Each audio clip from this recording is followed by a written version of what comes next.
സ്നേഹവും വന്ദനവും അറിയിക്കുന്നു. കടന്നു വന്നവരോടുള്ള നന്ദി അറിയിക്കുന്നു. ദൈവം ധാരാളമായിട്ട് അനുഗ്രഹിക്കട്ടെ. നമ്മുടെ ആളുകള് മീറ്റിംഗ് സ്റ്റാർട്ട് ചെയ്താലേ പലരും വരികയുള്ളൂ. എങ്കിലും നമുക്ക് കൂടുതൽ സമയം വെയിറ്റ് ചെയ്യാനില്ല. ധാരാളം കാര്യങ്ങൾ നമുക്ക് ചർച്ച ചെയ്യാനുള്ളത് കൊണ്ട് നമ്മുടെ മീറ്റിംഗ് ഇന്ന് പ്രാർത്ഥിച്ച് ആരംഭിക്കാം. ഇന്നത്തെ നമ്മുടെ മീറ്റിംഗ് പ്രാർത്ഥിച്ച് ആരംഭിക്കുന്നതിന് പാസ്റ്റർ എം.എ. തോമസ് അവറുകളെ ബഹുമാനപൂർവ്വം ക്ഷണിക്കുന്നു. Pastor MA. Thomas. Praise the Lord. Hallelujah. സ്തോത്രം സ്തോത്രം സ്തോത്രം സ്തോത്രം സ്തോത്രം സ്തോത്രം സ്തോത്രം. പരിശുദ്ധനായ ഞങ്ങളുടെ അൻപുള്ള നല്ല ദൈവമേ, സ്വർഗീയ പിതാവേ, നല്ല നിമിഷത്തിനായി ഞങ്ങൾ അങ്ങേ സ്തുതിക്കുന്നു, സ്തോത്രം ചെയ്യുന്നു. ഈ വൈകിവേളയിൽ കർത്താവെ, ഞങ്ങൾക്ക് ഒരുമിച്ച് ദൈവത്തിന്റെ പാദപീഠത്തിൽ കടന്നു വരുവാൻ കർത്താവ് ഇടയാക്കി ഞങ്ങൾ ആഗ്രഹിക്കുകയും പ്രാർത്ഥിക്കുകയും ചെയ്തതുപോലെ കർത്താവ് വൈകിവേളയിൽ ഞങ്ങൾക്ക് ഒരുമിച്ച് സൂം പ്ലാറ്റ്ഫോമിൽ കൂടുവാൻ കർത്താവിന്റെ കൃപ ഞങ്ങളുടെ മേൽ പകർന്നതിനായി സ്തോത്രം. ഈ നിമിഷം കർത്താവെ, നിന്റെ ദാസൻ ഞങ്ങളെ പഠിപ്പിക്കുന്ന കാര്യങ്ങളെല്ലാം ഞങ്ങൾക്ക് വലിയ അനുഗ്രഹത്തിനും ഞങ്ങളുടെ ഭാവി ശുശ്രൂഷയിൽ കർത്താവെ അത് വലിയൊരു നന്മയ്ക്കും ദൈവം കാരണമാക്കണമെന്ന് പ്രാർത്ഥിക്കുന്നു. ഞങ്ങൾ കർത്താവെ, ഞങ്ങളുടെ അറിവ് കർത്താവെ സ്തോത്രം, പല കാര്യങ്ങൾ ഞങ്ങൾ മനസ്സിലാക്കുവാൻ ഇന്ന് കർത്താവെ രാത്രിയുടെ നിമിഷം ഈ ദൈവത്തിന്റെ ആത്മാവിൽ ഈ കർത്തദാസ് ഞങ്ങളെ പഠിപ്പിക്കുമ്പോൾ കർത്താവിന്റെ കൃപ കൂടെ ഉണ്ടാകണം. ഈ സൂപ്രാത്മയിൽ കയറിയിരിക്കുന്ന എല്ലാവരെയും ദൈവം അനുഗ്രഹിക്കണം. അതെല്ലാവർക്കും വലിയൊരു അനുഗ്രഹത്തിനും വിടുതലിനും ദൈവം കാരണമാക്കണമെന്ന് പ്രാർത്ഥിക്കുന്ന കർത്താവെ സ്തോത്രം. നല്ല നിലയിൽ എല്ലാവർക്കും അറ്റൻഡ് ചെയ്യുവാൻ ഈ സൂപ്രാത്മയിലെ കർത്താവെ എല്ലാവരും നെറ്റെല്ലാം ക്ലിയർ ആകുവാൻ ഒരു നല്ല അന്തരീക്ഷം സ്വർഗത്തിലെ ദൈവം നൽകുമാറാകണമെന്ന് പ്രാർത്ഥിക്കുന്നു. ഇതുപോലെ കാലം പഠിപ്പിക്കേണ്ടത് കർത്താവ് രാത്രിയിൽ ദാസനെ ദൈവം ബലപ്പെടുത്തണം, ശക്തീകരിക്കണമേ എന്ന് പ്രാർത്ഥിക്കുന്നു. സാറിന് മേൽ കർത്താവിന് വലിയ കൃപ പകരുമാറാകണമേ. അനേകർക്ക് പ്രയോജനപ്പെടേണ്ടതിന്, അനേകർക്ക് കർത്താവെ നന്മയ്ക്ക് കാരണമാകേണ്ടതിന് ദൈവത്തിന്റെ കരത്തിൽ കർത്താവിന്റെ അഭിഷക്തനെ ദൈവം ഉപയോഗിക്കണമെന്ന് പ്രാർത്ഥിക്കുന്നു. നിങ്ങളേവരും ഒരു മനസ്സോടെ ഏകാഗ്രതയോടെ പഠിക്കുവാൻ ദൈവം ഇടയാക്കണമെന്ന് യേശുവിന്റെ നാമത്തിൽ ഞങ്ങൾ അപേക്ഷിക്കുമ്പോൾ ദൈവം നിങ്ങളെ പ്രാർത്ഥന വെക്കണമേ. പരിശുദ്ധ പിതാവേ, ആമേൻ. ആമേൻ ആമേൻ. പ്രാർത്ഥിച്ച കർത്താവിന് ദാസനുള്ള നന്ദി അറിയിക്കുന്നു. നമ്മുടെ ക്ലാസ്സുകൾ മുമ്പായി നമുക്കൊരു പാട്ട് കേൾക്കാം. അതിനായിട്ട് സിസ്റ്റർ റോസ്ലിൻ സാബുവിനെ ക്ഷണിക്കുന്നു. Sister Roslin Sabu. Price the Lord. എല്ലാവർക്കും ക്രിസ്തുവിന്റെ നാമത്തിൽ എന്റെ സ്നേഹവന്ദനം. സൗണ്ട് ക്ലിയർ ആണല്ലോ സാറേ? യേശു സന്നിധാനം എന്തോ ഒരു സമാധാനം, അഴലും മനസ്സിനെ അരുളും സുഖദാനം, അഴലും മനസ്സിനെ അരുളും സുഖദാനം. ലോകത്തിൻ ഇമ്പത്തെ തേടുവോ, ശോകത്താൽ വീണിടുമേ. ലോകത്തിൻ ഇമ്പത്തെ തേടുവോ, ശോകത്താൽ വീണിടുമേ.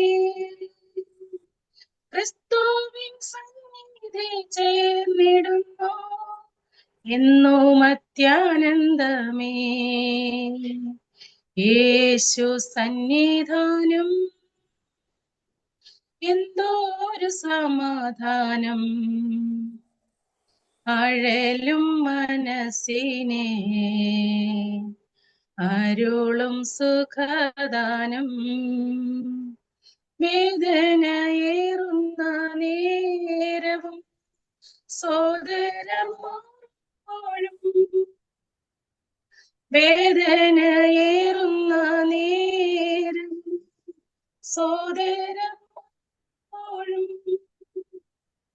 മാറുത്ത സ്നേഹിതനാമേശുവിൻ മാറിൽ ഞാൻ ചാരിടുമേ. യേശു സന്നിധാനം എന്തോ ഒരു സമാധാനം, അഴലും മനസ്സിനെ അരുളും സുഖദാനം. വേറില്ലോരാശ്വാസസ്ഥാനം, വേറില്ലോരാശ്രയവും, വേറില്ലോരാശ്വാസസ്ഥാനം, വേറില്ലോരാശ്രയവും, മൃത്യുവിലും സമാധാനമെന്റെ ക്രിസ്തുവിൻ സന്നിധാനം. മൃത്യുവിലും സമാധാനമെന്റെ ക്രിസ്തുവിൻ സന്നിധാനം. യേശു സന്നിധാനം എന്തോരു സമാധാനം, അഴലും മനസ്സിനെ അരുളും സുഖദാനം. കണ്ണുനീർ പൂർണ്ണമായി തോർന്നിടും കർത്താവ് വന്നിടുമ്പോൾ, കണ്ണുനീർ പൂർണ്ണമായി തോർന്നിടും കർത്താവ് വന്നിടുമ്പോൾ, പിന്നീടൊരിക്കലും വേർപെടാതെ തന്നിൽ മറഞ്ഞിടും ഞാൻ. പിന്നീടൊരിക്കലും വേർപെടാതെ തന്നിൽ മറഞ്ഞിടും ഞാൻ. യേശു സന്നിധാനം എന്തോരു സമാധാനം, അഴലും മനസ്സിനെ അരുളും സുഖദാനം.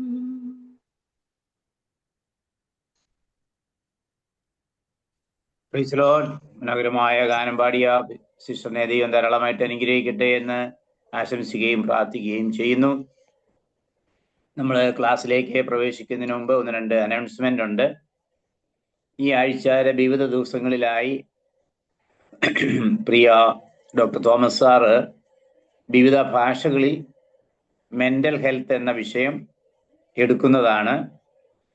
ഒക്ടോബർ 7, അതായത് നാളെ ഹിന്ദി ഭാഷയിലൊരു മീറ്റിംഗ് ഉണ്ട്. അതെല്ലാം ഇംഗ്ലീഷ് പരിഭാഷ ഉണ്ടായിരിക്കും.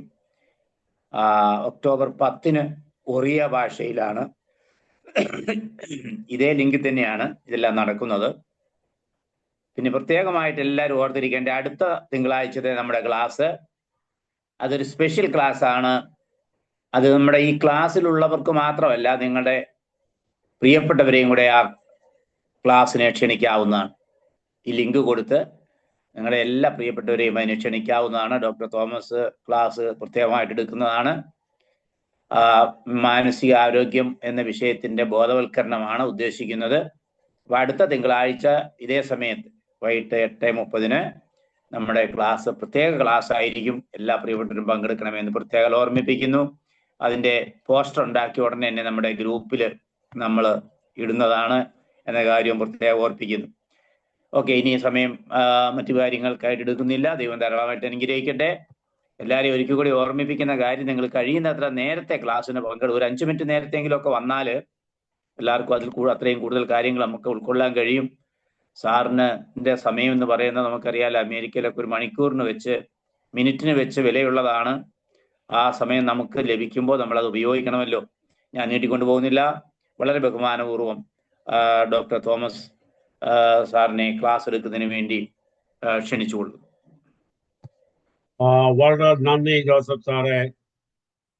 ബഹുമാനപ്പെട്ട ജോസഫ് സാറ് പറഞ്ഞതുപോലെ നിങ്ങൾ തുടർന്നുള്ള ക്ലാസ്സുകളിൽ ഒരു 5-10 മിനിറ്റ് മുമ്പേ ചേരുവാൻ ശ്രമിക്കണം. അത് നമ്മൾക്കൊരു ശീലമാകണം.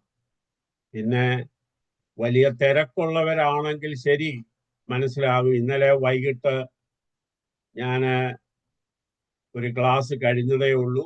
ജോസഫ് സാറും ബഹുമാനപ്പെട്ട ജോർജ് സാറും വേറെ 1-2 പേരും ഒക്കെ ഈ ഗ്രൂപ്പിലുള്ളവർ അതിനകത്തുണ്ടായിരുന്നു. അപ്പൊ ഇത് ചില മണിക്കൂറുകൾക്ക് ശേഷം വേറൊരു ക്ലാസ്സാണ്. ഇത് കഴിഞ്ഞാൽ ഉടൻ വേറെ പല പ്രോഗ്രാമുകളുണ്ട്. അങ്ങനെ സമയമനുസരിച്ചാണ് ഓരോ കാര്യങ്ങളും നമ്മൾ മുന്നോട്ട് പോകുന്നത്. പിന്നെ കഴിവുണ്ടെങ്കിൽ നിങ്ങൾ ക്യാമറ ഓൺ ചെയ്യണം. അത് നിങ്ങൾക്ക് നല്ലതാണ്. എന്താണെന്ന് ചോദിച്ചാൽ, സംസാരിക്കുന്ന ആളിനെ കാണാനും അത് മനസ്സിലാക്കാനും നിങ്ങൾക്ക് അന്യോന്യം കാണുവാനും ഒക്കെ വളരെ സഹായം ചെയ്യും. കാരണം നമ്മൾക്ക് ഈ കാര്യത്തിലൊന്നും നാണം ആവശ്യമില്ല. നമ്മളെല്ലാം നമ്മുടെ ഭവനങ്ങളിലായിരിക്കാം, അല്ലെങ്കിൽ ചിലർ ഡ്രൈവ് ചെയ്യുന്നവർ കാണാം, ചിലർ ഓഫീസിലായിരിക്കാം. എന്നാലും മിക്കവാറും നാട്ടിലെ സ്ഥിതി അനുസരിച്ചിട്ട് വീടുകളിലായിരിക്കാം. അതുകൊണ്ട് നിങ്ങൾ ദയവ് ചെയ്ത് ക്യാമറ ഓൺ ചെയ്താൽ വളരെ നല്ലതായിരിക്കും. കഴിഞ്ഞ ആഴ്ചയിൽ ചോദിച്ചതായിട്ടുള്ള ഒരു ചോദ്യത്തിന് മറുപടി പറഞ്ഞതിന് ശേഷം വിഷയത്തിലേക്ക് ഞാൻ കടക്കാം. ഈ ദേഹം, ദേഹി, ആത്മാവ്, നിങ്ങൾ ധാരാളം പ്രസംഗങ്ങൾ കേട്ടിട്ടുണ്ട്. ഈ ബോഡി എന്ന് പറയുന്നത്, ശരീരം എന്ന് പറയുന്നത് ഈ ആത്മാവിനെയും ഈ സോളിനെയും വഹിക്കുന്ന ഒരു വെസലാണ്, ഒരു പാത്രമാണ്, ഒരു ഫിസിക്കൽ സ്ട്രക്ചർ എന്ന് വേണമെങ്കിൽ പറയാം. നമ്മളൊക്കെ നാട്ടിൽ നിങ്ങൾ ഈ കുമ്പിളപ്പം ഉണ്ടാക്കുമ്പോൾ അതിന്റെ ഇല വെച്ചിട്ട് അതിനകത്തുള്ള സാധനം പൊതിയുന്നത് പോലെ. ഒരു സ്വല്പം കൂടെ അത് എക്സ്പ്ലെയിൻ ചെയ്ത് പറയാം. ബോഡി എന്ന് പറയുന്നത്, ശരീരം എന്ന് പറയുന്നത് ആണ് ഈ ലോകവുമായിട്ട് കൂടുതൽ അടുത്തുള്ളത്. നമ്മുടെ സെൻസസ്, നമുക്ക് സ്പർശിക്കാൻ സാധിക്കും, കേൾക്കാൻ സാധിക്കും. ഇതൊക്കെ നമ്മുടെ ശരീരത്തിന്റെ ഭാഗങ്ങളാണ്. അതിനെ ഒന്നുകൂടെ ഒന്ന് എക്സ്പ്ലെയിൻ ചെയ്ത് കഴിഞ്ഞാൽ, കമ്പ്യൂട്ടറിന് ഉള്ള ഒരു ഹാർഡ്വെയർ പോലെയാണ്.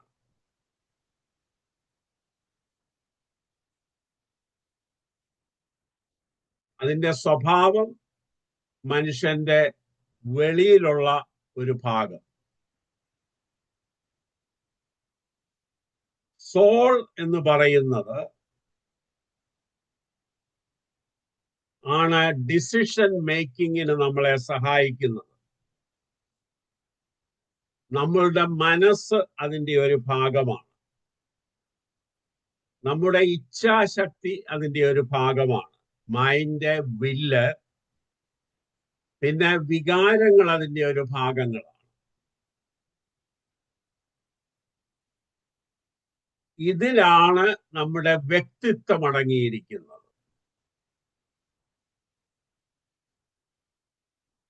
നമ്മള് ഒരു വ്യക്തിത്വത്തെ കുറിച്ച് പഠിക്കുമ്പോൾ പറയും അവനെ കണ്ടാൽ കൊള്ളാം, നല്ല വ്യക്തി പ്രഭാവമുള്ള ആളാണെന്നൊക്കെ. അത് പറയുന്നതിൽ തെറ്റല്ല.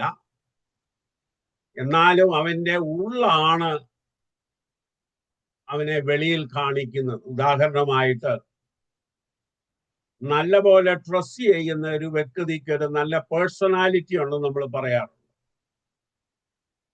അതെന്താണ് നമ്മൾ ചെയ്യുന്നത്? നമ്മുടെ മനസ്സ് നമ്മളോട് പറയുന്നു. അതുകൊണ്ടാണ് നമ്മൾ ട്രസ്റ്റ് ചെയ്യുന്നത്. അത് കമ്പ്യൂട്ടറിന്റെ ഒരു ഓപ്പറേറ്റിംഗ് സിസ്റ്റം പോലെയാണ്.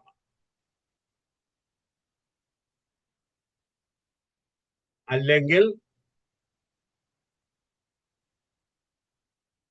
ഈ സ്പിരിറ്റും ബോഡിയും കൂടെയുള്ള ശരീരത്തിന്റെ ഒരു മിഡിൽ പാർട്ടാണ് ഈ സോൾ എന്ന് പറയുന്നത്.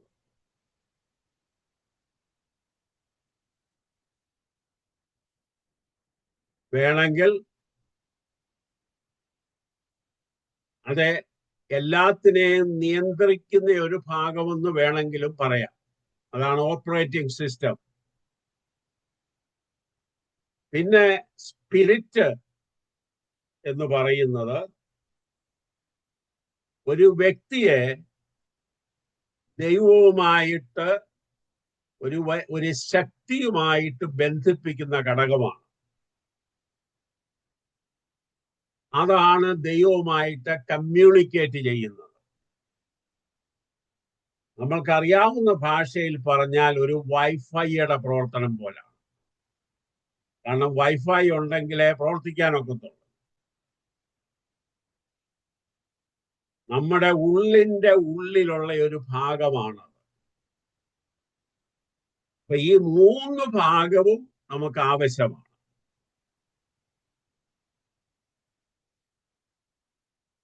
ദൈവം തന്റെ സാദൃശ്യത്തിൽ നമ്മളെ നിർമ്മിച്ചു. അവന്റെ ശ്വാസം ഊതിയപ്പോൾ നമ്മൾക്കിത് ലഭിച്ചു, മറ്റേ 2 ഭാഗങ്ങൾ. അങ്ങനെയാണ് നമ്മൾ ജീവനുള്ള ദേഹിയായിട്ട് തീർന്നത്. ഇനിയും കൂടുതൽ നമുക്ക് അതിനെക്കുറിച്ച് സംസാരിക്കണമെങ്കിൽ പിന്നെ നമുക്ക് അതിനെക്കുറിച്ച് ഡിസ്കസ് ചെയ്യാം. ഇത് നിങ്ങളെ ചോദിച്ചതിന്റെ ഒരു ഉത്തരം പറഞ്ഞു എന്ന് മാത്രമേ ഉള്ളൂ. ഈ മാനസിക രോഗം, മാനസിക പ്രയാസം എന്നൊക്കെ കേൾക്കുമ്പോൾ ധാരാളം തെറ്റിദ്ധാരണകളുണ്ട്. നിങ്ങൾക്കിപ്പൊ ഞാൻ ഒത്തിരി തിയറി പറഞ്ഞതുകൊണ്ടോ ഗ്രീക്ക് ഹീബ്രു പറഞ്ഞതുകൊണ്ടോ അല്ലെങ്കിൽ ഒത്തിരി ഐഡിയാസ് പറഞ്ഞത് കൊണ്ടൊന്നും വലിയ പ്രയോജനമില്ല. നമുക്ക് മനസ്സിലാകത്തക്ക വിധത്തിൽ ഞാൻ പറഞ്ഞ് മനസ്സിലാക്കാൻ നോക്കാം. ഈ മനസ്സ് എന്ന് പറയുന്ന വിഷയത്തെക്കുറിച്ച് ചിന്തിക്കുമ്പോൾ, അല്ലെ മാനസിക രോഗത്തെക്കുറിച്ച് ചിന്തിക്കുമ്പോൾ ഒത്തിരി കൺഫ്യൂഷൻ നമുക്കുണ്ട്. ഒത്തിരി തെറ്റിദ്ധാരണകൾ നമ്മുടെ മനസ്സിലുണ്ട്. ആ തെറ്റിദ്ധാരണ നമ്മൾ ഒരു ജനറേഷനിൽ നിന്ന് വേറൊരു ജനറേഷനിലേക്ക് നമ്മൾ പകർന്നു കൊടുക്കുകയും ചെയ്യുന്നു. അതാണ് നമ്മൾ ചെയ്യുന്ന ഒരു തെറ്റ്. അതായത് നമ്മൾക്ക് ലഭിച്ച അറിവെന്ന് നമ്മൾ പറയുന്നത്, നല്ലതെന്ന് വിചാരിക്കുന്നത് നമ്മൾ വേറൊരു ജനറേഷനിലേക്ക് കൊടുക്കുന്നു. നമ്മളത് വളരെ കെയർഫുൾ ആയിരിക്കണം. എല്ലാ മതങ്ങളും ഈ പിശാച് എന്ന വിഷയത്തിൽ അവരുടേതായിട്ടുള്ള അഭിപ്രായങ്ങളുണ്ട്. ഞാനത് മാറ്റുവാനോ തിരുത്തുവാനോ അല്ല പോകുന്നത്. അവർക്ക് അതിന്റെ സ്വാതന്ത്ര്യമുണ്ട്, അവരുടെ മതഗ്രന്ഥങ്ങൾ പഠിപ്പിക്കുന്നതനുസരിച്ച്. ഈവൻ ദൈവത്തെ കുറിച്ച് പോലും പല ധാരണകളാണ് മനുഷ്യനുള്ളത്. ദൈവം ഒന്നേ ഉള്ളൂ, പക്ഷേ ധാരാളം ധാരണകൾ നമ്മൾക്കുണ്ട്. ഈ ലോകത്തിലെ നമ്മുടെ വാസസമയത്ത് എല്ലാത്തിനും ഉത്തരം കണ്ടുപിടിക്കാൻ നമ്മൾക്ക് സാധിക്കത്തില്ല. എത്ര പഠിത്തം ഉണ്ടെങ്കിലും സാധിക്കത്തില്ല. പക്ഷെങ്കിൽ നമ്മൾക്ക് ഈ ലോകത്തിൽ ജീവിക്കാൻ ആവശ്യമുള്ള കുറച്ച് കാര്യങ്ങൾ പഠിക്കാൻ സാധിക്കും ഇങ്ങനെയുള്ള ക്ലാസ്സുകൾ മുഖാന്തരം. ഒരു കാര്യം നമ്മൾ മനസ്സിലാക്കേണ്ടത്, ഈ പിശാച് ബാധയെന്നും ഒക്കെ പറയുമ്പോൾ നമ്മൾ മനസ്സിലാക്കേണ്ട ഒരു വലിയ സത്യം നമ്മൾ പലപ്പോഴും മനസ്സിലാക്കാതെ പോകുന്നുണ്ട്. ദൈവം തന്റെ സാദൃശ്യത്തിൽ നിർമ്മിച്ച മനുഷ്യൻ അനുസരണക്കേട് സംഭവിച്ചത് കൊണ്ട് എല്ലാം തകരാറിലായി. ഞാനത് വീണ്ടും ഒന്നുകൂടെ പറയുന്നു, എല്ലാം തകരാറിലായി. ശരീരത്തിന്റെ സ്ഥിതി അവതാളത്തിലായി. അവന്റെ ജീവിതം തകരാറിലായി. അവന്റെ സാമൂഹിക ജീവിതം തകരാറിലായി.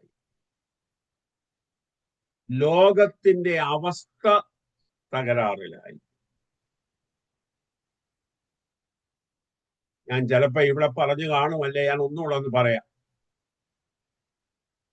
ചില വർഷങ്ങൾക്ക് മുമ്പ് ഒരു വിദേശ രാജ്യത്ത് ഞാൻ പഠിച്ചുകൊണ്ടിരിക്കുക ചെയ്ത്, അവിടെ ഒരു ഡ്രാമ ഗ്രൂപ്പ് വന്നൊരു നാടകം അഭിനയിച്ചു. ആ നാടകത്തിൽ കാണിച്ചിരിക്കുന്നത് മനുഷ്യൻ പാപം ചെയ്ത് കഴിഞ്ഞപ്പോൾ ഈ അന്തരീക്ഷമെല്ലാം മാറി മറിഞ്ഞു.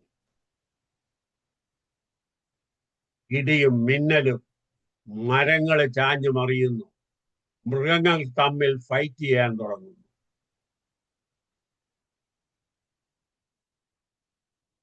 മനുഷ്യൻ പരവേശമുള്ളവനായിട്ട് തീരുന്നു. ഞാൻ ഇപ്പോഴും ആ ഡ്രാമ മറക്കുകയില്ല. യഥാർത്ഥത്തിൽ സംഭവിച്ചത് അതാണ്. ചില വർഷങ്ങൾക്ക് മുമ്പ് വരെ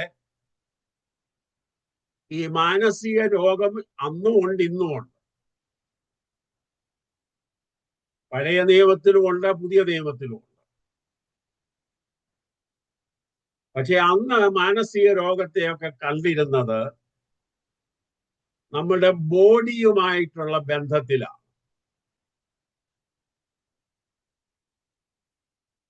അതിന് ഇന്നത്തെ പോലെ പേരുകളില്ല. അത് നമ്മൾ വളരെ വ്യക്തമാക്കണം. നമ്മൾ ഇന്ന് ഉപയോഗിക്കുന്ന പല വാക്കുകളും പണ്ട് കാലങ്ങളിലില്ല.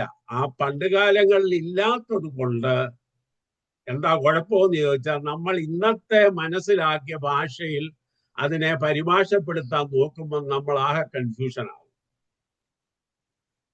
ഈ മനസ്സെന്ന് പറയുന്ന ഒരു സംഗതി നമ്മൾ ഇന്ന് മനസ്സിലാക്കുന്നത് പോലെ ആകാൻ തുടങ്ങിയിട്ട് കുറച്ചു നാളെ ആയിട്ടുള്ളൂ.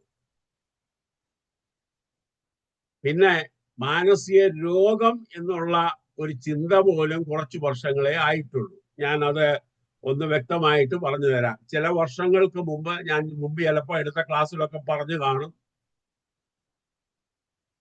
എനിക്ക് തോന്നുന്ന ഒരു 50-60 വർഷത്തിന് മുമ്പ്, അല്ലെ 45 വർഷത്തിന് മുമ്പ്, ക്യാൻസർ വന്നാൽ ആ വാക്കല്ല ഉപയോഗിക്കുന്ന, അവന്റെ വയറ്റിൽ മുഴ വന്നു, താടിയിൽ മുഴയുണ്ട്, അല്ലെങ്കിൽ അവന്റെ തലയ്ക്കകത്ത് എന്തോ ഉണ്ട്, ഇതൊക്കെയാണ് നമ്മൾ പറയുന്നത്. പക്ഷെ ഇന്ന് അതിനെ നമ്മൾ ക്യാൻസർ എന്നുള്ള പേര് പറയാൻ തുടങ്ങി. ഇതാണ് വാക്കുകളിൽ വന്ന വ്യത്യാസങ്ങൾ. അതുപോലെ ഈ പൊസഷൻ, ബാധിച്ചിരിക്കുന്ന അവസ്ഥ എന്ന് പറയുന്നതും, ഒപ്രഷന്റെ മലയാളം എന്നാ സാറേ? ഒപ്രഷൻ എന്ന് പറഞ്ഞാൽ ഇടിച്ച് താഴ്ത്തുന്ന ഒരവസ്ഥയല്ലയോ ഒപ്രഷൻ എന്ന് പറയുന്നത്? പിടിച്ചു കുലുക്കുന്ന ഒരവസ്ഥ ഇല്ലയോ ഒപ്രഷൻ? അതായത് നമ്മള് പിടിച്ചങ്ങോട്ട് അമർത്തുന്ന ഒരവസ്ഥ, എഴുന്നേക്കാൻ വയ്യാത്ത ഒരവസ്ഥയിലേക്ക് കൊണ്ടുവരിക. ഇത് രണ്ടും ഏകദേശം ഒന്ന് തന്നെയാണ്.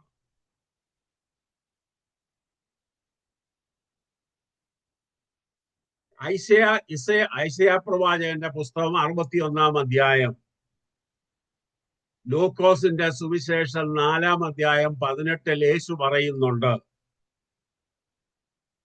ബദ്ധന്മാർക്ക് വിടുതൽ കൊടുക്കാനാണ് വന്നിരിക്കുന്നത്.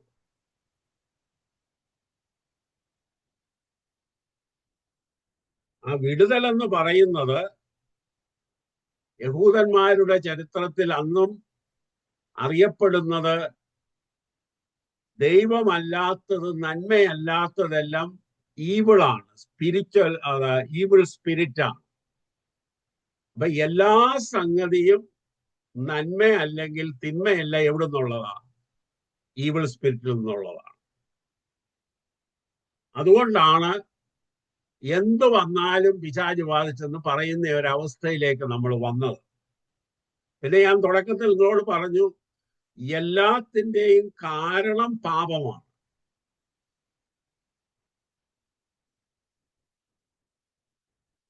അപ്പൊ അതിന്റെ അർത്ഥത്തിൽ ചോദിച്ചാൽ, പനി വന്നാലും അത് ബാധിച്ചതാണോ എന്ന് ചോദിച്ചാൽ പറയാം, പക്ഷെ അത് ശരിയല്ല.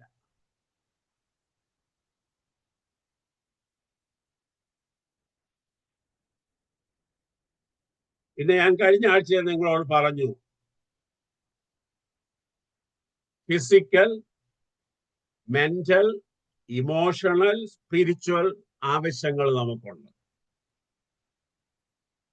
ഇത് ഒന്നിനെക്കാട്ടിൽ വലിയതല്ല, എല്ലാം നമുക്ക് ആവശ്യമായിട്ടുള്ള സംഗതിയാണ്.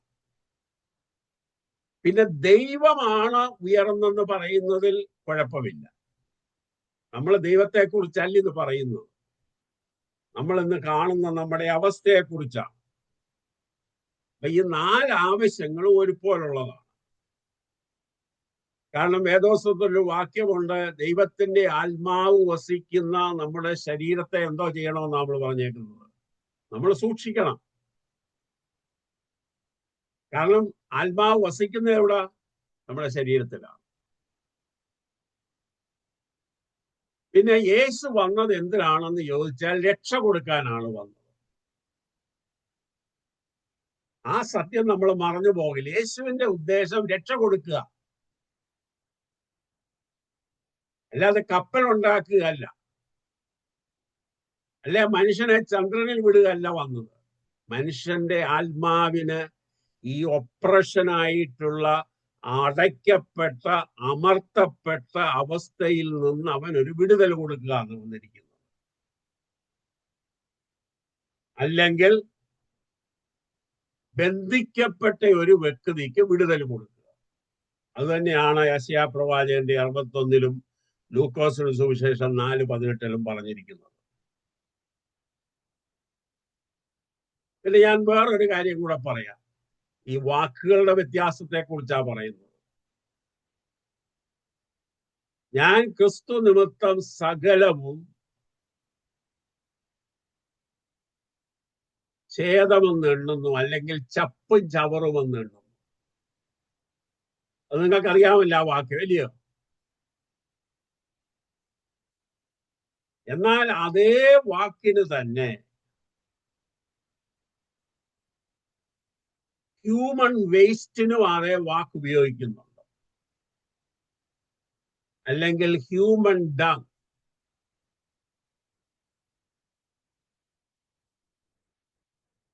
അല്ലെങ്കിൽ നമ്മൾ മാറ്റി പറഞ്ഞ ചാണകം, അല്ലെങ്കിൽ പ്ലാന്റിന്റെയോ വെജിറ്റബിളിന്റെയോ വേസ്റ്റ്, ഇതിനെല്ലാം അതേ വാക്കാണ് ഉപയോഗിക്കുന്നത്. അപ്പൊ അതുകൊണ്ട് നമ്മൾ ഓരോ വാക്ക് പറഞ്ഞ് ഈ മേശയൊക്കെ ഇടിച്ച് തകർത്ത് പ്രസംഗിക്കുമ്പോൾ ഓർത്തോണം, അതേ വാക്കിന് വേറെ പല അർത്ഥങ്ങളുണ്ട്. അന്നത്തെ എഴുത്തുകാരങ്ങനെ എഴുതി.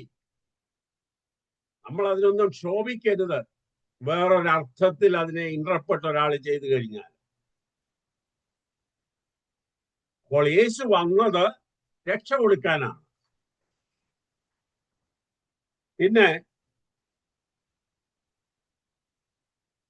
ഈ ഈവിൾ സ്പിരിറ്റിനെ കുറിച്ച് പ്രത്യേകിച്ച് ശൗൽ രാജാവിന്റെ കാര്യത്തിൽ എഴുതിയിരിക്കുന്നത് അവനെ ഒരു ചോക്ക് ചെയ്യുന്ന അവസ്ഥയിലാക്കി.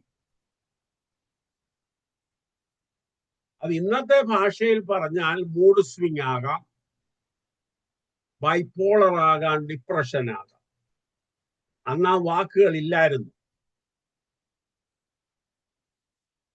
1-2 കാര്യങ്ങളോട് പറഞ്ഞ് ഞാൻ ആ വിഷയത്തെ അവസാനിപ്പിക്കുക. യേശു വന്നത് അന്നത്തെ അവരുടെ അറിവ് തിരുത്തുക എന്നുള്ള എയിമിലല്ല വന്നിരുന്നത്. യേശുവിന്റെ മിഷൻ വേറൊന്നാണ്. അതുകൊണ്ട് പിശാച് ബാധ എന്നും പറഞ്ഞ് നമ്മൾ എല്ലാ രോഗത്തിനെയും എഴുതി തള്ളുമ്പോൾ വളരെ സൂക്ഷിച്ചു വേണം ചെയ്യാനായിട്ട്. ആ വിഷയത്തിൽ 1-2 കാര്യം കൂടെ പറഞ്ഞ് ഞാൻ മുന്നോട്ട് പോകാം. ഉദാഹരണമായിട്ട് അനേക വർഷങ്ങൾക്ക് മുമ്പ് ഞാൻ ബുക്കുകൾ വായിച്ചിട്ടുണ്ട്. ഈ പിശാച് ബാധയെന്ന് ഇന്ന് നമ്മൾ പറയുന്ന അവസ്ഥയിലുള്ളവരുടെ തല വരെ തുരന്ന് മാറ്റിയിട്ടുണ്ടെന്ന് കേട്ടിട്ടുണ്ട്. കാരണം എന്താ? ഇവിടാണ് ഇതിരിക്കുന്നത്, അതിനെ എടുത്ത് കളയാനായി. നിങ്ങളിൽ ചിലർക്കൊക്കെ ഓർമ്മ കാണുമല്ലോ, ഈ ആമത്തിലിടുന്ന പരിപാടി കണ്ടിട്ടില്ലയോ? ആമം. ജോസഫ് സാറിന് ഓർമ്മയുണ്ടോ സാറേ? ഉണ്ട് സാറേ, ഉണ്ട്. ഞാൻ പ്രസംഗിക്കാറുണ്ട്. നീ എന്റെ കാൽ ആമത്തിലിട്ടു എന്നുള്ള പ്രയോഗം. ഓക്കെ, ഞാൻ കണ്ടിട്ടുണ്ട്. ഞങ്ങളുടെ ദേശത്തൊക്കെ ചില വ്യക്തികളെ ആമത്തിലിട്ടതായിട്ട് ഞാൻ കണ്ടിട്ടുണ്ട്. എന്ന് വെച്ചാൽ പിശാച് ബാധ ബാധിച്ച വ്യക്തിയെ അതായത് ഈ തെങ്ങിന്റെ ഏതാണ്ട് ഒരു ഒരു ഒരു ഒരു ഒരു പടിക്കകത്ത് വേറൊരു ഒരു പൂട്ടിട്ടിട്ട് കാലിടുന്ന ദയനീയമായിട്ടുള്ള സ്ഥിതി. ഇന്ന് എനിക്കത് ഓർക്കുമ്പോൾ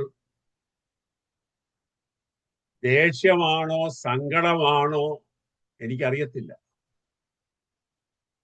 അന്നത്തെ അറിവനുസരിച്ചാണ് അവൻ നാമത്തിലിട്ടത്. ഞാൻ അങ്ങനെയൊക്കെ ഉള്ള ഒത്തിരി പേരെ ചികിത്സിച്ചിട്ടുണ്ട്.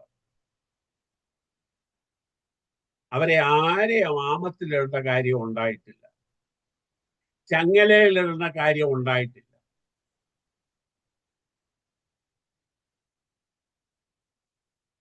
ആളുകളെ മുറിയിൽ പൂട്ടിയിട്ട് ഇടുന്ന അവസ്ഥ ഇന്നുമുണ്ട്, മറ്റുള്ളവർക്ക് ഉപദ്രവം ഉണ്ടാകാതിരിക്കാനാണ്.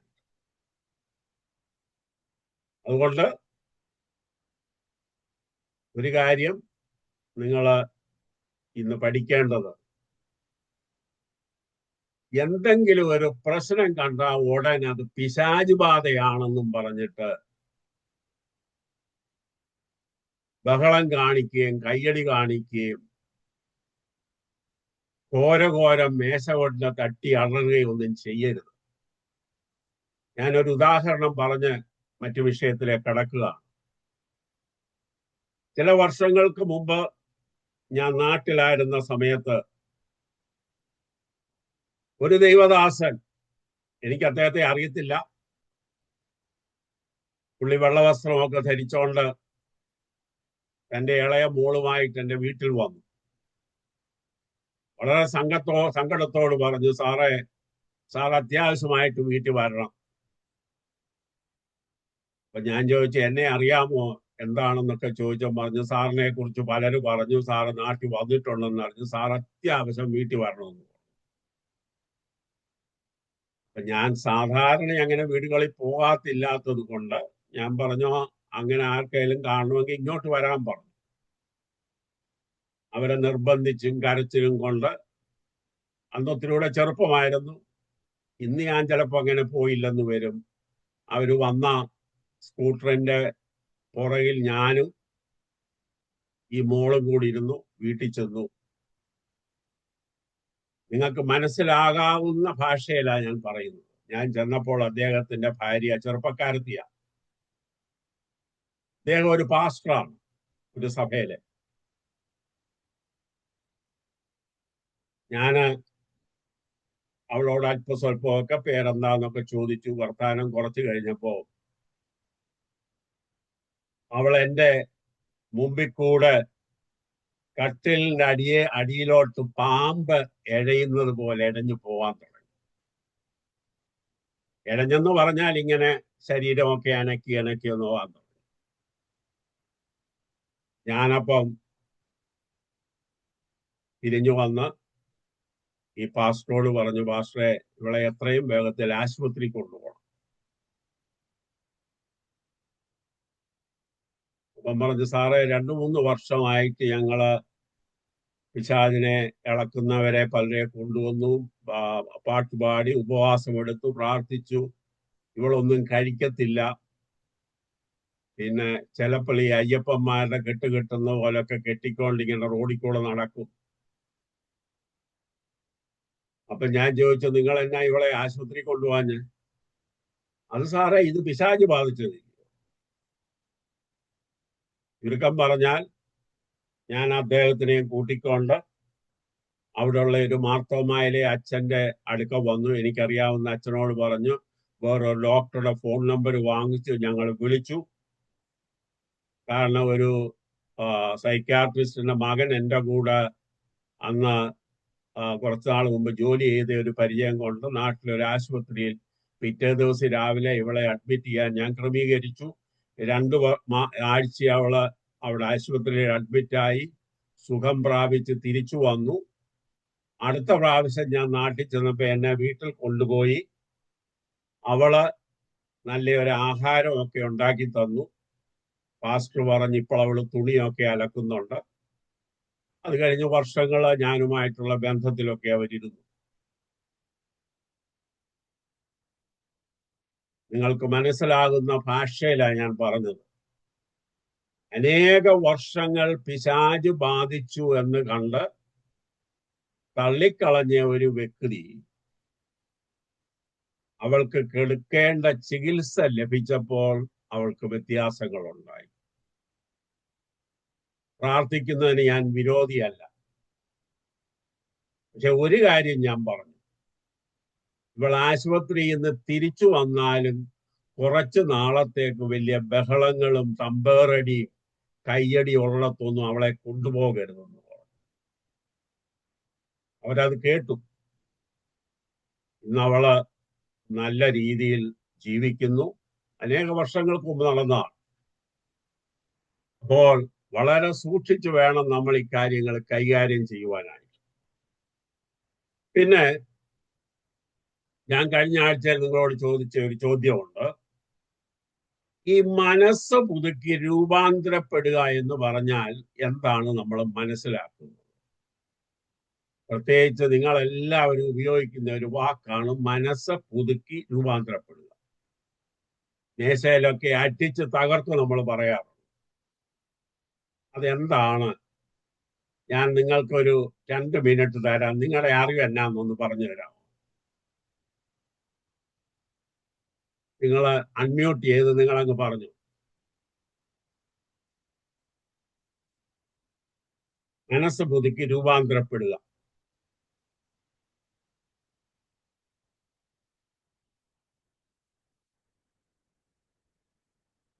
സ്വയം ആത്മപരിശോധന ചെയ്യുക, സ്വയം വിശകലനം ചെയ്യുക, അവനവനെ തന്നെ അനലൈസ് ചെയ്ത് കറക്ഷൻസ് കൊടുത്ത് മുമ്പോട്ട് പോവുക.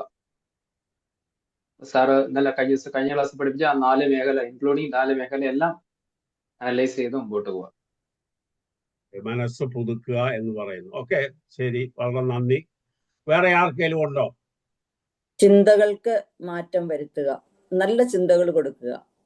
നല്ല ചിന്തകൾ കൊടുക്കുക. അപ്പൊ അതിന്റെ അർത്ഥം വചനപ്രകാരമുള്ള മനസ്സ് പുതുക്കി രൂപാന്തരപ്പെടുക എന്നാണല്ലോ നമ്മൾ സ്റ്റേജുകളിലൊക്കെ പറയുന്നത്. അതിന്റെ അർത്ഥം എന്തോ ഒന്നുകൂടെ ഒന്ന് വ്യക്തമാക്കാം.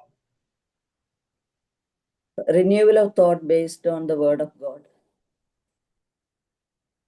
ഓൾറൈറ്റ്, നല്ല ഉത്തരമാണ്. ഒരു ഉത്തരം കൂടെ ആർക്കെങ്കിലും തരാമോ? ആർക്കെങ്കിലും ഉണ്ടോ? നിങ്ങളെ പേടിക്കുകയൊന്നും വേണ്ട കേട്ടോ. നിങ്ങൾക്ക് അറിയാവുന്ന ഉത്തരം പറഞ്ഞാൽ മതി. നിങ്ങൾ പറഞ്ഞ ഉത്തരങ്ങളെല്ലാം നല്ലതാണ്. ഒന്ന്, സിസ്റ്റർ പറഞ്ഞതുപോലെ നമ്മളുടെ ലൈഫിനെ വേദപുസ്തകം അനുസരിച്ച് അനുസരണമായിട്ട് ഇന്റർപ്രറ്റ് ചെയ്യുക, അതിനെ മനസ്സിലാക്കുക. നമ്മളുടെ എക്സ്പീരിയൻസും നമ്മുടെ പ്രിഫറൻസും നമ്മളുടെ തത്വങ്ങളും മാത്രമല്ല, ദൈവവചനത്തിന്റെ വെളിച്ചത്തിൽ ജീവിതത്തെ കാണുക. അതാണ് മനസ്സ് പുതുക്കുക, രൂപാന്തരപ്പെടുക എന്ന് പറയുന്നത്. അതുപോലെ തന്നെ ഇത് ഒരു ദിവസം കൊണ്ട് മാത്രം സംഭവിക്കുന്ന ഒരു മാറ്റമല്ല.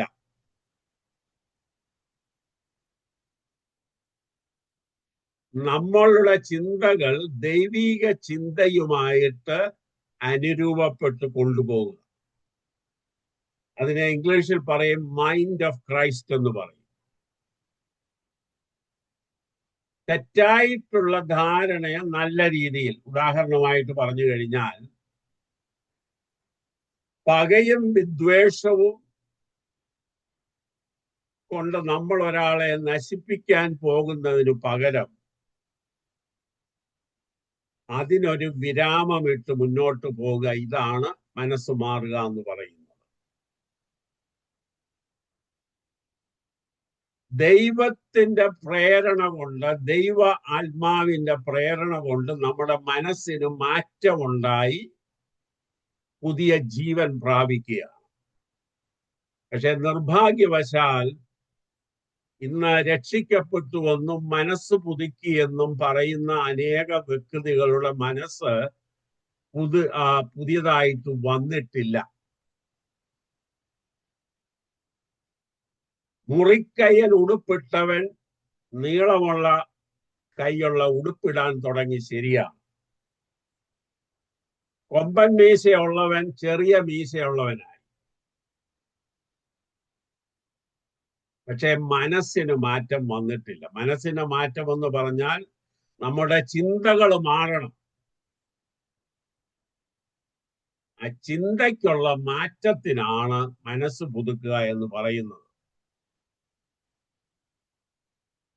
യേശുവിനെ പോലെ ആകുവാൻ, അവന്റെ അനുരൂപപ്പെടുവാൻ നമ്മളാകണം. നമ്മുടെ ചിന്തകൾ, നമ്മളുടെ വാക്കുകൾ, നമ്മുടെ പ്രവർത്തികൾ. ഇവിടൊക്കെ പല പള്ളികളിലും ഒരു ചെറിയ പ്ലാസ്റ്റിക് കൊണ്ടുണ്ടാക്കിയ ഒരു ഒരു ബാൻഡ് കൊടുക്കാറുണ്ട്. നാട്ടിലുണ്ടോ എന്ന് എനിക്കറിയത്തില്ല. WWJD എന്നാണ് അകത്ത് എഴുതിയിരിക്കുന്നത്. എൻ്റെ കയ്യിലും ഇവിടെ ഒരു പള്ളു വീട്ടിൽ. അത് ഇംഗ്ലീഷിൽ വാട്ട് വുഡ് ജീസസ് ഡു. യേശു ഈ അവസരത്തിൽ എന്തായിരിക്കും ചെയ്യുന്നത്? അപ്പൊ അത് നമ്മുടെ കയ്യിൽ ഉണ്ടെങ്കിൽ, നമ്മുടെ മനസ്സിൽ ആ ചിന്ത ഉണ്ടെങ്കിൽ, മനസ്സ് പുതുക്കിയ അനുഭവമാണ് ഉണ്ടാകുന്നത്. ഒരു കാര്യം കൂടെ ഇതിനെ പറഞ്ഞിട്ട് ഞാൻ ആ വിഷയം മുന്നോട്ട് പോവുകയാണ്. നമ്മൾ കഴിഞ്ഞ ആഴ്ചയിൽ ചിന്തിച്ചു, ഹൃദയത്തിന് രൂപാന്തരം വരിക എന്ന് പറയുന്നതും മനസ്സിന് രൂപാന്തരം വരിക എന്ന് പറയുന്നതും ഏകദേശം ഒന്ന് തന്നെയാണ്. കാരണം ഹൃദയമാണ് നമ്മുടെ ജീവിതത്തിന്റെ എല്ലാം. ഹൃദയം സ്തംഭിച്ചാൽ പിന്നെ പോയി. അപ്പൊ ഹൃദയത്തിന് മാറ്റം വരിക എന്ന് പറയുന്നത് മനസ്സിന് മാറ്റം വരുന്നതാണ്. ഈ രണ്ട് വാക്കുകളും നമ്മൾ അന്യോന്യം മാറി മാറി ഉപയോഗിക്കാറുണ്ട്. ഇനിയും നമുക്ക് കുറച്ച് മിനിറ്റുകൾ മാത്രമേ ഉള്ളൂ. ഞാൻ 1, 2, 3 വിഷയങ്ങൾ നിങ്ങൾക്ക് മനസ്സിലാകത്തക്ക പോലെ പറയാൻ ശ്രമിക്കാം. നമ്മൾ സാധാരണ പിശാചു ബാധ എന്ന് പറയുന്ന തള്ളിക്കളയുന്ന മാനസിക രോഗികൾ പലരും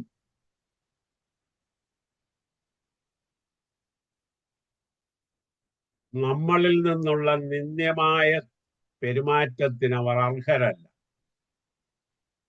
ഒരു ഉദാഹരണം പറയാം. നിങ്ങൾ കണ്ടിട്ടുണ്ടോ റോഡിലും വീടുകളിലും ഒക്കെ തന്നെത്താൻ സംസാരിച്ചു കൊണ്ട് നടക്കുന്ന വ്യക്തികളെ കണ്ടിട്ടുണ്ടോ? നിങ്ങളെല്ലാരും കണ്ടു കാണും. റോഡിൽ കൂടെ ഒക്കെ ചാക്കും പുതച്ച്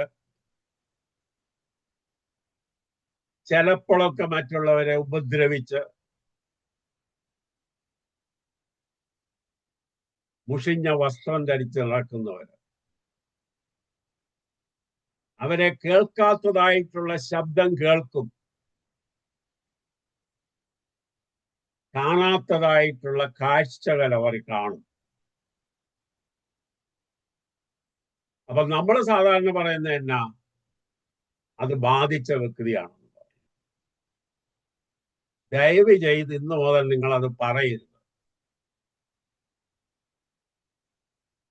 ദയവ് ചെയ്ത് ഇന്ന് മുതൽ അത് പറയരുത്. അവന് വേണ്ടി പ്രാർത്ഥിച്ചോ, യാതൊരു കുഴപ്പവുമില്ല. അവന് വേണ്ടി ഉപവസിച്ചോ, അതിൽ യാതൊരു തെറ്റുമില്ല. പക്ഷെ എത്രയും വേഗത്തിൽ ആ വ്യക്തിയെ നിങ്ങൾ ആശുപത്രിയിൽ കൊണ്ടുപോയി ചികിത്സിക്കണം. ഞാൻ അനേക പ്രാവശ്യം പറഞ്ഞ ഒരു ഉദാഹരണം പറയാം. ഞാൻ അമേരിക്കയിൽ ഇവിടെ ചികിത്സാ രംഗത്ത് ജോലി ചെയ്യുന്ന സമയത്ത് എൻ്റെ ഓഫീസ് 11ാമത്തെ നിലയിലാണ്. ഞാൻ ഇന്നും ഓർക്കുന്നുണ്ട് ആ കഥ, സംഭവം. ഒരു വ്യക്തി ജനലിൽ കൂടി ഇങ്ങനെ നോക്കി, ഞാനും കൂടെ നിൽപ്പുണ്ട്. എന്നോട് പറഞ്ഞു, തോമസേ, എന്നെ കൊണ്ടുപോകാൻ ഇന്ന സ്ഥലത്ത് നിന്നിതാ കുതിരകൾ വരുന്നുണ്ടെന്ന് പറഞ്ഞു.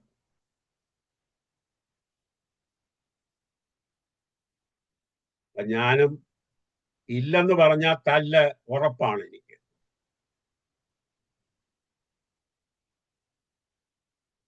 ഞാനും തലയാട്ടി. പക്ഷെ ഞാൻ കാണുന്നില്ല. കാരണം ഞാൻ അവിടെ ഇല്ലെന്ന് പറഞ്ഞു കഴിഞ്ഞാൽ പുള്ളി 11ാമത്തെ നിലയെന്ന് താഴെ പോയി റോഡിൽ കൂടെ ഓടാൻ പോകുമെന്ന് എനിക്കറിയാം. അങ്ങനെ അവൻ ഓടിപ്പോയെങ്കിൽ കുറ്റം എന്റെ മേലായി. ഞാൻ എൻക്വയറിക്കൊക്കെ വിധേയനാകണം. അപ്പൊ ഞാന് സമ്മതിച്ചു. എന്നിട്ട് അവനെ അവിടെ നിന്ന് ഞാൻ മാറ്റി വേറെ മുറി കൊണ്ടുവന്നിരുന്ന് സംസാരിച്ചു. അവന്റെ ചിന്തകൾക്ക് ഒരു മാറ്റം കൊടുത്തു. അങ്ങനെയുള്ള അനേക വ്യക്തികളെ ഞാൻ ചികിത്സിച്ചിട്ടുണ്ട്. അവർക്ക് സ്കിസോഫീനിയ എന്ന് പറയുന്ന ഒരു രോഗമാണ്. ആ രോഗം സാധാരണഗതിയിൽ ഒരു 10, 12, 13, 14, 10, 25 വയസ്സിനകമായിട്ടൊക്കെ സാധാരണഗതിയിൽ ആ രോഗം ഉണ്ടാകും. പെട്ടെന്ന് പഠിച്ചുകൊണ്ടിരിക്കുന്ന വ്യക്തികളുടെ പഠിത്തമൊക്കെ അങ്ങ് തകരാറിലാകും. ഒരു 10ാം ക്ലാസ്സിലൊക്കെ വെച്ചാണ് സാധാരണ ഇതുണ്ടാകുന്നത്. അങ്ങനെ കർശന നിയമങ്ങളൊന്നുമില്ല. 12ലും ആകാം, കോളേജിൽ പഠിക്കുമ്പോഴും ആകാം. അവർക്ക് നല്ലതായിട്ടുള്ള ചികിത്സ കൊടുത്താൽ ഒത്തിരി ഭേദം ആകുന്ന രോഗമാണ്.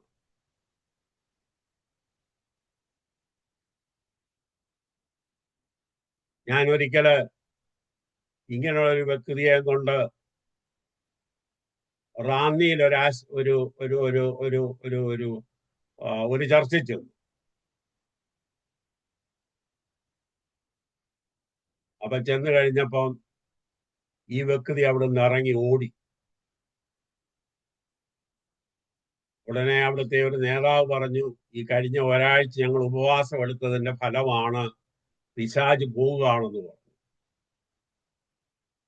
ഞങ്ങൾ 2-3 പേര് പോയി റാന്നി മാമുക്ക് എന്ന് പറഞ്ഞ സ്ഥലത്തു നിന്ന് ആളിനെ പിടിച്ചോണ്ട് വന്നു. കാരണം വണ്ടിക്കിടയിൽ വല്ലതും കയറുമെന്നറിയാം.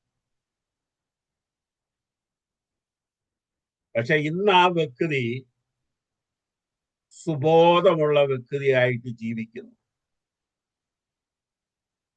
അനേക വർഷങ്ങൾ എടുത്തു. അനേക വർഷങ്ങൾ മരുന്നുകൾ മാറി മാറി കൊടുത്തു, പ്രാർത്ഥിച്ചു. പണ്ട് ചർച്ചിൽ 10 മിനിറ്റ് പോലും ഇരിക്കാത്ത വ്യക്തി ഇന്ന് 3-4 മണിക്കൂർ ചർച്ചിൽ പോയിരിക്കും. വേദപുസ്തകം വായിക്കും. സ്കിസോഫീനിയ. നിങ്ങൾ അങ്ങനെ ആരെയെങ്കിലും കാണുന്നെങ്കിൽ അവരെ ചികിത്സയ്ക്ക് കൊണ്ടുപോകണം.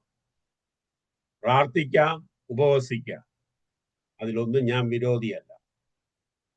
വേറൊരു കഥ കൂടെ ഞാൻ പറയാം. ഇനി 1-2 കഥ കൂടെ പറഞ്ഞ് അവസാനിപ്പിക്കാം. എനിക്കറിയാവുന്ന ഒരു വ്യക്തിയുണ്ട്. പുള്ളി 12ാമത്തെ വയസ്സിൽ, ഒരു 10-11 വയസ്സായപ്പം വല്യപ്പനെ എടുത്തിട്ട് അങ്ങ് ചവിട്ടി എന്ന് പറഞ്ഞാൽ, പണ്ട് നമ്മുടെ നാട്ടിലൊക്കെ ഉണ്ടല്ലോ ഈ ചാരി കസേര, തുണി കൊണ്ടുള്ള കസേരയില്ല, അന്ന് എന്താ പേരെന്ന് എനിക്കറിയത്തില്ല, ഈസി ചെയർ പോലുള്ളത്.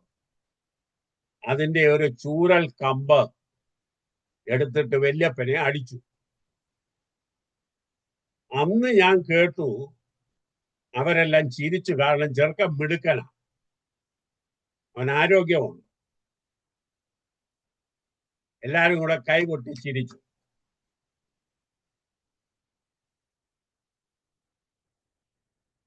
വർഷങ്ങൾ കടന്നുപോയി. അവന്റെ ജീവിതം തകരാറായി. കോളേജ് വിദ്യാഭ്യാസം പൂർത്തീകരിച്ചില്ല. പണമുള്ളത് കൊണ്ട് നല്ല സുന്ദരിയായ ഒരു ഭാര്യയെ അവൻ ലഭിച്ചു. വലിയ പണക്കാരനാണ്. ഉണ്ടായിരുന്ന ബിസിനസ്സുകളെല്ലാം അവൻ തകർത്ത് തരിപ്പണമാക്കി. വലിയ ഏത് പെണ്ണുങ്ങൾ പോയാലും ചോദിക്കും, സൂസനെ, മറിയാമ്മേ, ജെസി, എപ്പോഴാ ഞാൻ നിന്റെ വീട്ടിലോട്ട് വരേണ്ടത്? അവളെ സമ്മതിച്ചില്ലേലും അവൻ വീട്ടിൽ കയറിച്ചില്ല. അനേക കേസുകൾ.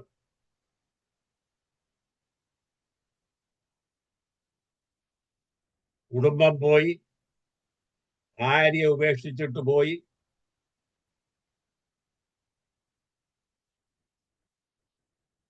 പിന്നെ മക്കള് അവനുമായിട്ടുള്ള ബന്ധം വിട്ടു, ബിസിനസ്സുകൾ തകർന്നു. ലക്ഷപ്രഭു ഇന്ന് അന്നന്നത്തെ ആഹാരം കഴിച്ച് ജീവിക്കുന്നു. അതിന്റെ ഇടയ്ക്ക് അപ്പൻ കൊണ്ടുപോയി ഇവൻ രോഗിയാണെന്നൊരു സർട്ടിഫിക്കറ്റ് വാങ്ങിച്ചത് കൊണ്ട് പല പോലീസ് കേസിൽ നിന്നും രക്ഷപ്പെട്ടു. അവൻ ആദ്യത്തെ ലക്ഷണം കാണിച്ചപ്പോൾ ആശുപത്രിയിൽ കൊണ്ടുപോയതായിരുന്നു എങ്കിൽ ചിലപ്പോൾ, 100% ഞാൻ പറയുന്നില്ല, ചിലപ്പോൾ ഈ പിൽക്കാലത്തുള്ള അത്യാഹിതങ്ങൾ ഒഴിവാക്കാമായിരുന്നു. അവനെ കല്യാണം കഴിപ്പിക്കാൻ പോകുന്നതിന് മുമ്പ് 1-2 പ്രാവശ്യം ചിന്തിക്കണമായിരുന്നു. ഇപ്പൊ അവിടെയും ജീവിതം കട്ടപ്പുകയായി, പിള്ളേരുടെ ജീവിതം കട്ടപ്പുകയായി, എല്ലാം നശിച്ചു. നമ്മുടെ നാട്ടിലെ ഭാഷയിൽ പറഞ്ഞാൽ നാറാണക്കല്ല് വെച്ചു.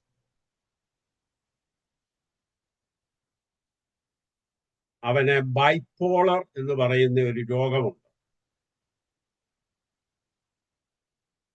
ലോകത്തിൽ എത്ര ധ്രുവങ്ങളാണുള്ളത്?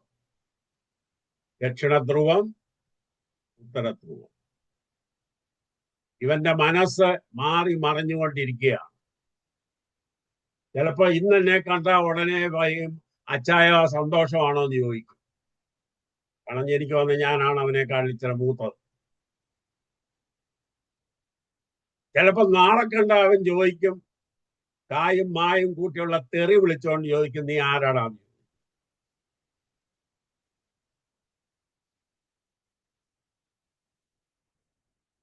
അതുകൊണ്ട് ഇങ്ങനെയുള്ള രോഗങ്ങൾ ആരെങ്കിലും വരുന്നുവെന്നുണ്ടെങ്കിൽ അത് ശ്രദ്ധയോട് കൈകാര്യം ചെയ്യണം. അത് മറച്ചു വെക്കരുത്.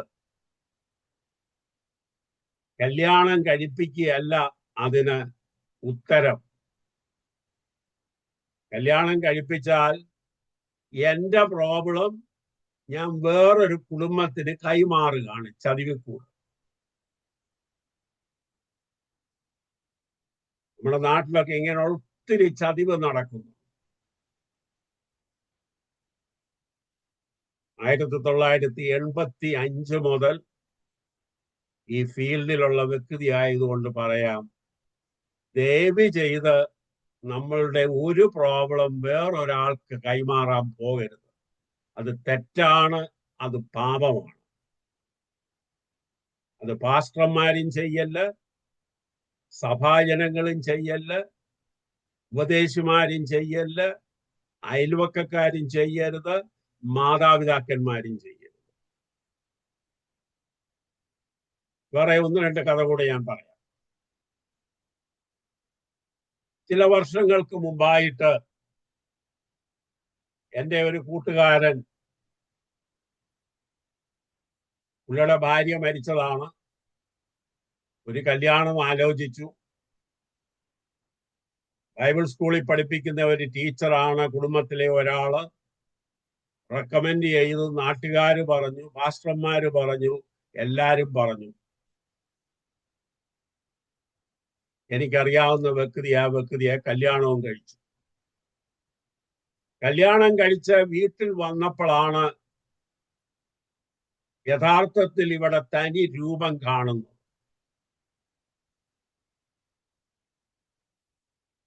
എന്നാൽ അതിനു മുമ്പേ ഈ പുള്ളിക്കൊരു ചെറിയ സംശയം ഉണ്ടായിരുന്നു, ഇവള് കള്ളം പറയുന്നു. പക്ഷെ അത് വലിയ കാര്യമാക്കിയില്ല.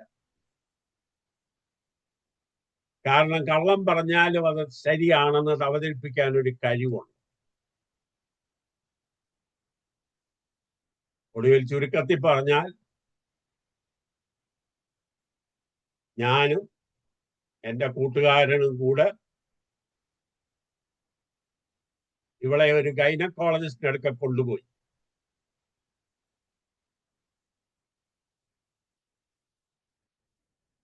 ഇവക്ക് വേദനയാണ് ശരീരത്തിന്റെ പല ഭാഗങ്ങളിലും.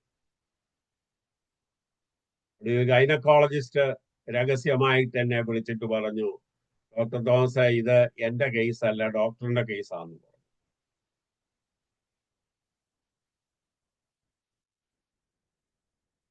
അവള് 100 കണക്കിന് പേരുടെ കൂടെ കിടക്ക പങ്കിട്ടിട്ടുണ്ട്. കണ്ടാൽ സുന്ദരി, സുശീല. ഒരു കത്തോലിക്ക ആശുപത്രിയിൽ അവൾ ജോലി ചെയ്യുന്ന സമയത്ത് ഏകദേശം 6 അച്ഛന്മാരുടെ കുപ്പായത്തെ അവൾ തെറിപ്പിച്ചു ഭാഗ്യത്തിന് അവർ രക്ഷപ്പെട്ടു. രാഷ്ട്രീയക്കാര്.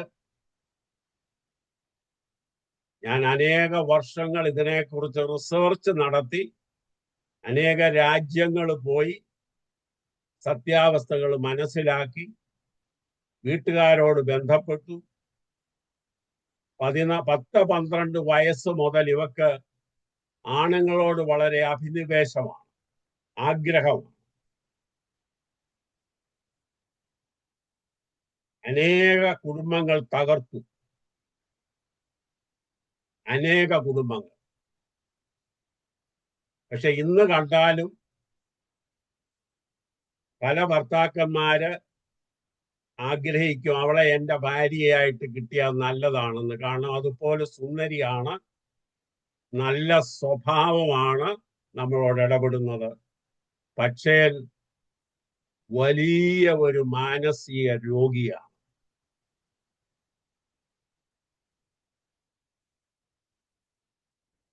ഞങ്ങളുടെയൊക്കെ ഭാഷയിൽ പല രോഗങ്ങളുണ്ട്. ബോർഡർ ലൈൻ പേഴ്സണാലിറ്റി എന്ന് പറയും. എങ്ങനെ തുടങ്ങിയെന്നോ എങ്ങനെ അവസാനിക്കുന്നെന്നോ അറിയത്തില്ല. ചികിത്സകളില്ല. അവളൊരു ചർച്ചിൽ വരികയാണെന്നുണ്ടെങ്കിൽ പാസ്റ്ററെ ആദ്യം കയ്യിലെടുക്കും. പാസ്റ്ററിനെ പറയും, ഇവളെ നമ്മുടെ ചർച്ചിലെ സെക്രട്ടറി ആക്കി നമുക്ക് വെക്കണം. പക്ഷെ അവരുടെ നാശമാണ് അവർ വരുത്തി വെക്കുന്നത്. അമേരിക്കയിൽ മുങ്ങിയാൽ അവൾ പൊങ്ങുന്നത് ആഫ്രിക്കയിലാണ്. ആഫ്രിക്കയിൽ താങ്ങാൻ പൊങ്ങുന്നത് അവർ സിംഗപ്പൂരിലായിരിക്കും. ആർക്കും പിടികൊടുക്കത്തില്ല. പോലീസിനെ പോലും കണ്ടുപിടിക്കാൻ വയ്യാത്ത നിഗൂഢമായ കാര്യങ്ങൾ അവൾ ചെയ്യും. വലിയ രോഗിയാണ്. അവൾ പ്രവചനവും പറയും, അന്യഭാഷയും പറയും. വേദപുസ്തകമൊക്കെ പറയുന്നത് കേട്ടാൽ നമ്മൾ ഇരുന്ന് കേട്ടുപോകും. വളരെ സൂക്ഷിക്കണം. അതുകൊണ്ട് എല്ലാവരും അങ്ങനെ ആകണമെന്നില്ല രോഗമുള്ളവർ. ഞാനൊരു ബുക്ക് അതിനെക്കുറിച്ച് എഴുതിയിട്ടുണ്ട്. ഒരു 5 മിനിറ്റ് കൂടെ എടുക്കാമല്ലോ ജോസഫ് സാറേ? ഇല്ലയോ? ഓക്കെ, എടുക്കാം. ഓക്കെ. ചുരുക്കം പറഞ്ഞാൽ ഇങ്ങനെയുള്ള രോഗങ്ങൾ വരുമ്പോൾ നിങ്ങൾ അതിന്റെ ഗൗരവം മനസ്സിലാക്കണം. പണ്ട് കാലത്തില്ലാത്ത ചികിത്സകൾ ഇന്നുണ്ട്.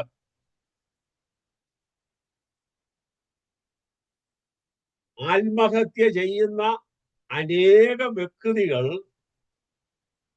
അവർക്കൊരു സഹായം ലഭിച്ചിരുന്നു എങ്കിൽ അവർ ചെയ്യലായിരുന്നു. നിങ്ങളൊക്കെ കേൾക്കുന്നുണ്ടല്ലോ, നാട്ടിലൊക്കെ ഒത്തിരി ആത്മഹത്യകൾ നടക്കുന്നുണ്ടെന്നുള്ളത്. വളരെ സങ്കടമുണ്ട്, വളരെ വേദനയുണ്ട്. ഈ ആത്മഹത്യ ചെയ്യേണ്ട അനേക വ്യക്തികളും ആത്മഹത്യ ചെയ്യേണ്ടവരല്ല. അതിൽ നിങ്ങൾക്കും എനിക്കും നല്ല ഒരു ഉത്തരവാദിത്തമുണ്ട്. സഭയ്ക്ക് ഉത്തരവാദിത്തമുണ്ട്.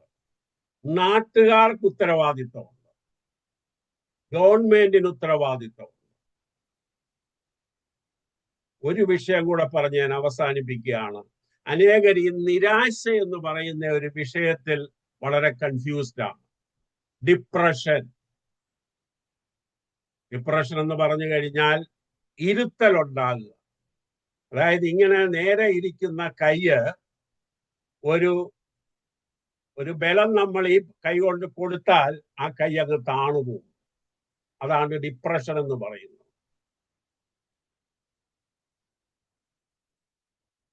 വായു മർദ്ദത്തിലൊക്കെ പ്ലെയിൻ പെട്ടുവെന്ന് നമ്മൾ പറയത്തില്ല. പെട്ടെന്ന് പോകുന്ന പ്ലെയിൻ താപ്പെട്ട് പെട്ടെന്ന് താഴുന്നു.